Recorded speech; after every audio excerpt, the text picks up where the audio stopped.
Welcome back, everyone. I thought I had recorded this video earlier. Turns out I had not. So this is part 3 of my Legacy Look-Back experiment on characters that are pre-Jasco games / UVS games, and what kind of character abilities from these I would like to see kind of brought into the current format, like standard meta. Excuse me. It's been a really fun and interesting look through all of these old characters, some of them really cool, some of them not so much. But this is going to be the last of this experiment, unless you guys want me to do more like legacy cards I'd like to see reprinted. This has been mostly for excuse me, character abilities, as opposed to direct reprints of this card with these stats and these abilities. It's just like, hey, this is an ability I think is fun, and I think a character could embody it further down the line. But going through doing just abilities for attacks and foundations and such seems a little much, but like, hey, this is a cool attack, and I think we could reprint this and it would be okay in standard, is something entirely different. So if you guys would be interested in that, please let me know in the comments below. And if you're not subscribed already, please consider subscribing. I know I don't shout that out a lot, because I'm a bad YouTuber, but yeah, if you like my content, you like deck profiles, especially if you're learning and getting into the game, please consider subscribing and following along on this journey with me. I'd greatly appreciate it. So to start off, we have Genn, who was a 6 hand size 27 health character. He had first form, which is the first thing you do after drawing up your hands for your turn. First form, until the end of your turn, whenever you add an attack to your momentum from your card pool, take one card from the bottom of your deck and add it to your momentum. So this is really cool because it means anytime you would snap momentum from your card pool, like if you had an attack that added itself to your momentum, or during your end phase, because it says until the end of the turn, which means at the end of the end phase, when you would add an attack to your momentum, you also get the bottom card of your deck to your momentum. I really like that we've seen a little bit of bottom deck play with Kurogiri and what is her name? Beckett. Beckett has some abilities that deal with the bottom card of your deck. So I think that's pretty cool. And then we have Response Commit, spend 3 momentum. When your opponent's unblock attack would deal damage, reduce that damage to 0. So obviously committing your character and spending 3 momentum is a pretty high cost, but being able to say I don't have to worry about this attack, period, is really powerful. Granted, unless you had a way to ready again, you're only doing that once per turn. But he fuels his own momentum cost, and he has a way to use that momentum. Other than that, he's pretty open in what he can do.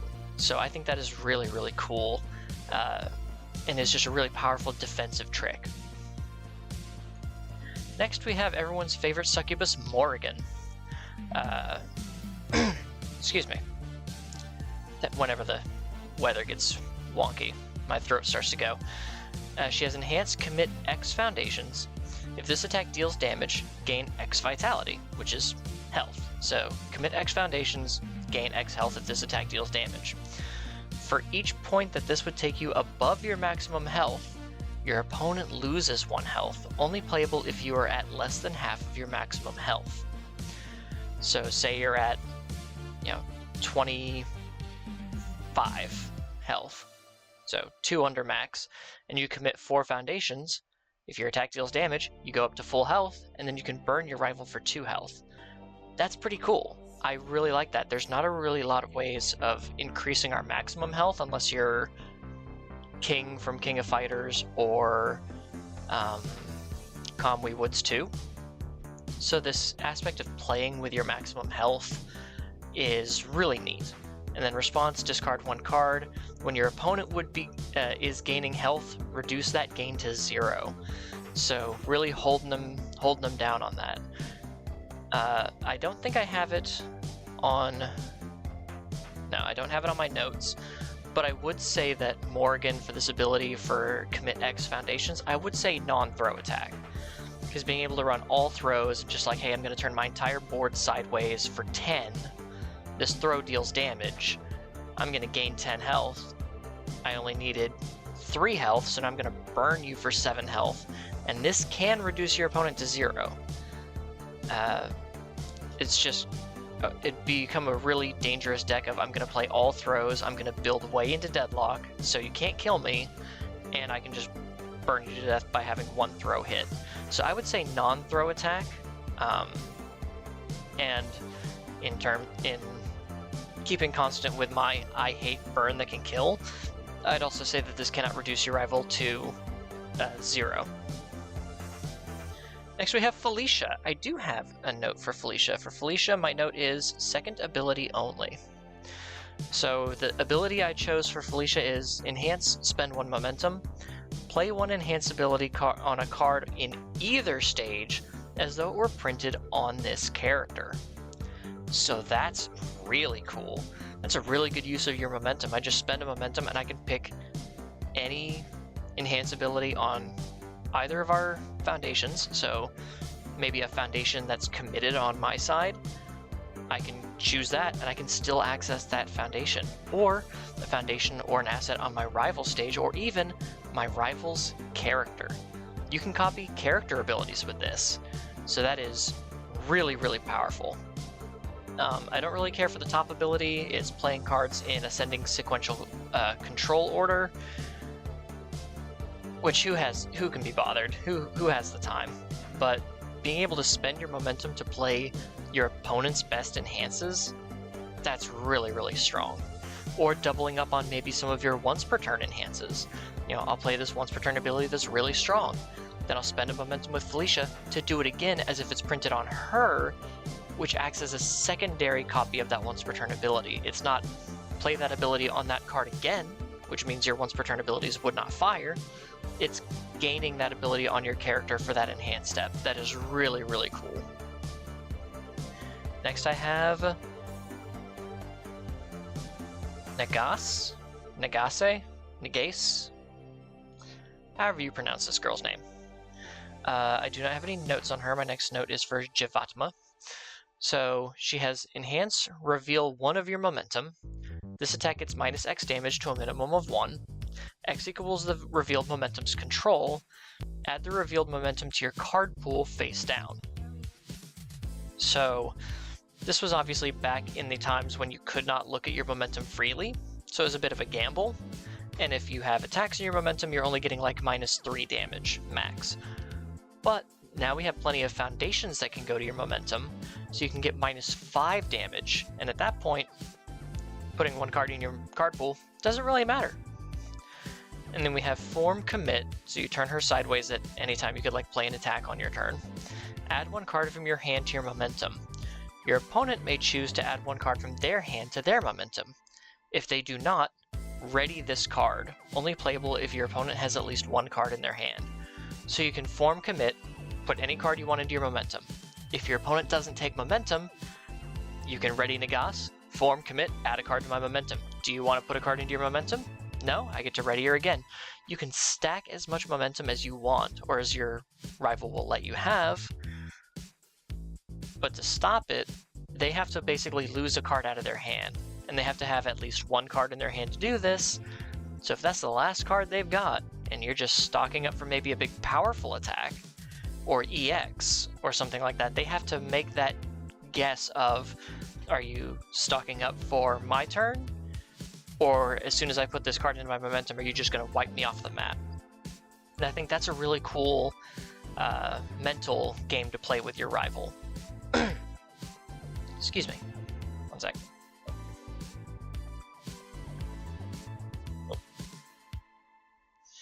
So I think being able to use your momentum both defensively and offensively, and storing your momentum could be played offensively, obviously, or just a defensive way to just stock more cards into your momentum.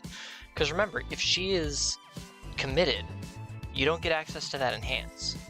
So your rival might want to put 1 card from their hand into their momentum the first time you do this, just to stop you from playing her defensively, but then you can just maybe blow them out of the water because they have less cards to block with. Next up we have B. Jeanette, or Jeanette. She has response. After you block an attack, add 1 card from your hand to your momentum. Your rival discards a card. So that's pretty strong. You're stocking up momentum defensively, and when you block, you're forcing your rival to give up a card out of their hand. And that's not a once per turn ability. That's pretty powerful. And then we have Form Commit. Discard X cards, add X random cards from your momentum to your hand. X may not be more than your momentum. So you are then, I'm going to draw up, oh, I drew all gray. Well, I have 6 momentum. I'm going to discard 6 cards, add 6 random momentum, not random if it's all of them, to my hand. Oh look, I stored some attacks there on your turn so that I could draw more cards. You know, to see maybe if I could just draw into more attacks, discard the foundations, pick up the attacks. It's a great way to stash attacks for later, while forcing your rival to give up cards out of their hand so they don't have a way to block you. Probably I would make that response once per turn. I know I don't have a note for her, but I'd probably make the response once per turn, because otherwise your rival's just gonna not attack you, and that's not the state of the game that we want the game to be in. So I'd make the response once per turn, and I do like keeping it in the random cards from your momentum are added to your hand, so it's not just pick and choose. Next we have another Morrigan. This one only has 1 ability. Response, commit 1 foundation, make a check of X. So that's what that X plus in the parentheses means. After your opponent resolves a form ability or an enhance ability, pay that ability's cost and immediately play that ability as though it were printed on this character. If the ability is printed on an action card, X equals twice the action's difficulty, otherwise no check is required. So you can just commit a foundation to copy any enhance or form ability that your rival plays immediately. And you only need to make that check of X if your rival is playing an ability on an action card. That's ridiculous. She is just... I don't think this ability would ever be printed again, and it would probably be heavily modified if it was. There would probably be like a actual check cost, like check of 6, or X equals double the action's difficulty, but that is nuts. Granted, it's also both players' turns, so if you're playing an enhance ability as, oh, I'm going to draw a card, cool. I'll commit a foundation, I also draw a card. For anything that's like a speed or damage bonus or penalty, obviously you wouldn't want to copy those, but there are some really powerful things that you can do, like drawing, getting cards to your momentum.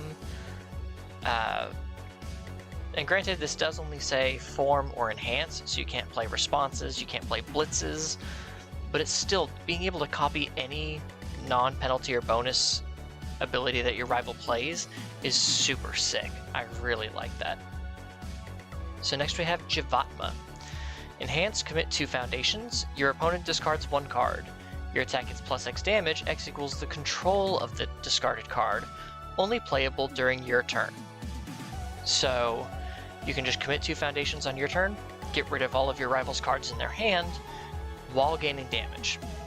Granted, if they're only pitching foundations, you're not getting a lot of damage, but if they have no cards in their hand, you're just letting all that damage sink. I did add a note here that I would make your opponent can then draw 1 card. Whoa, don't do that. So you commit 2 foundations, your opponent discards a card, but then they get to draw a card. So you're not messing with their hand too much. It's not just a, I'm gonna play 6 attacks and empty your hand completely. So it is a little bit more fair, and you are having to commit 2 foundations, but there's plenty of foundations out there that ready themselves, or abilities to ready foundations. So I'm less worried about that, and I am more worried about, oh, you couldn't play those last 2 attacks. I'm going to commit 4 foundations, rip those 2 cards out of your hand, and my first 2 attacks are both going to get like plus 5 damage. and now you can't block anything, so I'm just going to play more attacks and kill you. I don't think that's really fair. I certainly wouldn't want to play against something like that, so I think allowing your rival to draw another card afterwards is really good, because then, hey, maybe they drew a foundation and they can just pitch that and you don't get as much damage. Who knows?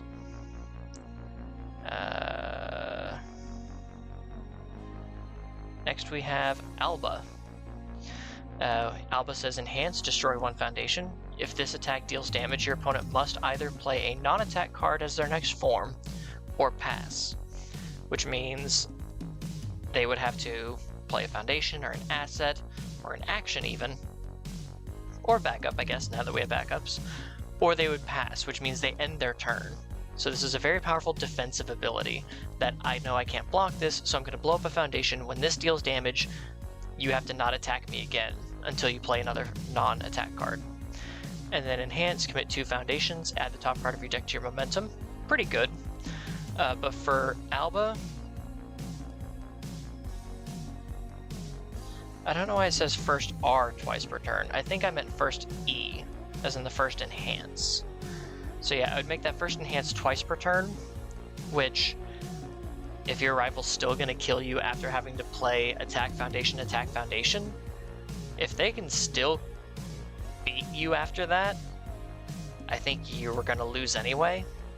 But it's a really powerful ability. It does have an actual cost of destroying a foundation, but of course there are a lot of foundations that like to be destroyed, and given whatever symbols could be printed on a character with this ability, it's just very dangerous. So making it a twice per turn is really good. Next we have Guile. Shout out to the Guile treatment.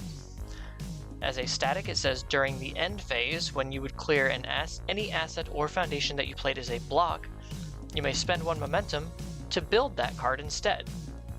That's really cool. Being able to build the cards you blocked with defensively at the cost of your momentum, so that you have more foundations and such to go into your rival's turn, is really sick. And then enhance commit, before you attempt to block an attack, you may use any card with a block modifier in your stage as though it was in your hand. So you have no more cards in hand, you can turn him sideways to emergency block with something from your stage. That is so cool. And because that top ability is a static, he doesn't have to be ready in order to use it, so as long as you've got the momentum, you just build those puppies back in. So if you've got some breaker blocks that you had to play early, or some block tricks like on block draw a card or something like that, really, really cool character design here. Next up is Basara, or Basara. We have response commit. After your rival plays a non-attack card into their card pool as a form, you may destroy any card in your stage of the same type, and if you do, discard that card from your rival's card pool and cancel its effects. And this is a commit cost, so you turn them sideways to do this. So if they play an asset, you can blow up an asset in your stage to discard that asset. If they play a foundation, you can blow up a foundation to discard that foundation. So it's really much picking and choosing what you want your rival to be able to use, and making sure that their strongest pieces don't hit the board. Then we have enhance, discard 1 card. Your rival discards 1 card or spends 1 of their momentum, their choice. If they choose an option they cannot fulfill, they lose 2 health and cannot gain health for the rest of the turn. So this is really cool. Obviously, it's like your choice. You can discard 1 of the cards in your hand or spend a momentum. Well, I have no momentum, so I'll spend a momentum. Well, now that just cost you 2 health. So it is cool that it gives them that choice, but it also leaves a penalty for that choice, so there is no get out of jail free choice. It's really, really cool. I really like that design. Next we have Nina Williams from Tekken. Form, look at the top 5 cards of your opponent's deck. Choose 1 of them and add it to their discard pile. Add the rest to the top of their deck in any order, only playable once per turn. So at the beginning of your turn, or anytime during your turn, you can just look at the top 5, pitch 1 of them, and then you get to stack what their next 4 checks are going to be. That is incredibly powerful. So I have a note here that I would make that ability a first form, so you can't just play a bunch of cards and then see what the next like 4 cards your rival is going to draw are. And I would make it cost a momentum. Spend a momentum, so that way it's not just free every turn. I'm just going to do this for free whenever I want. It has a cost, and you have to do it as your first form, so you basically do it to plan your turn as opposed to, well, I'm just going to, at the end of my turn, look at the top 5. I don't want you to have that attack. I'll put these 4 foundations on top or whatever, and then, you know, basically count cards to see what your rival's next turn is going to be like. I think it's much more fair as a first form, so you can prepare for your turn as opposed to theirs. What do we got next? Kisheri. Oh, Kisheri's next. So Kisheri. She has response, check of 5. After your opponent reveals any number of cards from their hand, they must discard 1 card. And I have a note here that I would make that response also make them draw 1 card, so they cycle. They discard 1 and draw 1. She also has Enhance, commit 1 foundation. Your opponent reveals 1 random card from their hand. Your attack gets X speed. X equals the difficulty of the revealed card, only playable during your attack. So obviously, you can commit a foundation, much like in the Jivatma, where you're committing to get damage and discard your rival's hand. This is, I'm going to get speed, so maybe you can't even block, but also I'm going to check a 5, and if I do, you're going to discard 1 card. As a 7-hander, well, she's a 7-hander, I don't know if you would put this on a 7-hander, that's much more dangerous because you get access to more cards each turn. So allowing your rival to cycle draw could not only allow them to keep up defensively, so it's a bit more fair, but maybe you get more high difficulty cards in your rival's hand, and they have to reveal one of those at random, and you get more speed. And then they can choose to discard their, because they selectively discard, they can choose to discard their higher difficulty attacks, and hopefully draw like a low difficulty foundation, but then that means they're not attacking you the next turn. So there is a bit of a balancing to it that I think makes it much more fair and much more fun. Next we have Daria. Daria? Not sure. She has Form, commit 1 foundation. Choose a card in your opponent's stage.